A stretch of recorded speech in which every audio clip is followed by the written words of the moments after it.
नमस्कार दोस्तों, अमेज़न के जंगलों की अनोखी दुनिया में आपका स्वागत है, जहां हरियाली और जीवन की विविधता आपको आश्चर्यचकित कर देगी। अमेज़न का जंगल दुनिया का सबसे बड़ा उष्णकटिबंधीय वर्षा वन है, जिसे पृथ्वी का फेफड़ा कहा जाता है, क्योंकि यह वैश्विक कार्बन डाइऑक्साइड को 40% से अधिक अवशोषित कर ऑक्सीजन में बदलता है। यह दुनिया की लगभग 10% प्रजातियों का घर है और यहाँ आयतन के हिसाब से दुनिया की सबसे बड़ी अमेज़न की नदी पाई जाती है। यह जंगल दक्षिणी अमेरिका के 9 देशों में लगभग 55 लाख वर्ग किलोमीटर में फैला है।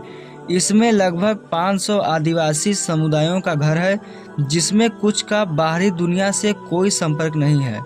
इस जंगल में दुनिया की प्रजातियों का एक बड़ा हिस्सा पाया जाता है, जिसमें 4000 प्रजातियों से ज़्यादा पौधे और हजारों की संख्या में पक्षी, सरीसृप, उभयचर और मछलियों की प्रजातियां पाई जाती हैं, जिनमें जगुआर, हार्पी ईगल, गुलाबी नदी डॉल्फिन, स्लॉथ और एनाकोंडा जैसे स्तनधारी जीव पाए जाते हैं।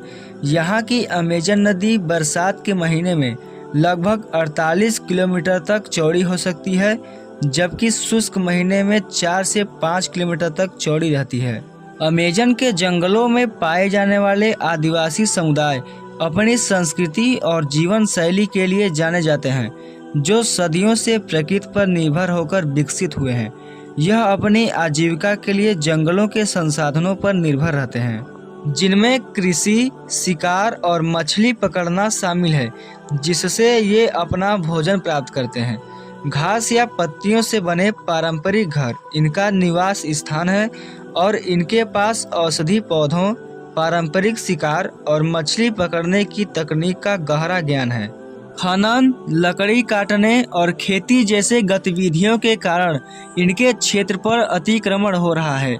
इन सारी चुनौतियों के होने के बावजूद यह अपने क्षेत्र और संस्कृति को बचाने का काम कर रहे हैं। अमेज़न के जंगलों की वर्तमान स्थिति चिंताजनक है, क्योंकि सोने के खनन, कोक की खेती और तस्करी जैसी गतिविधियों का भारी दबाव है, जो जंगल और उनके निवासियों के लिए खतरा पैदा कर रही है।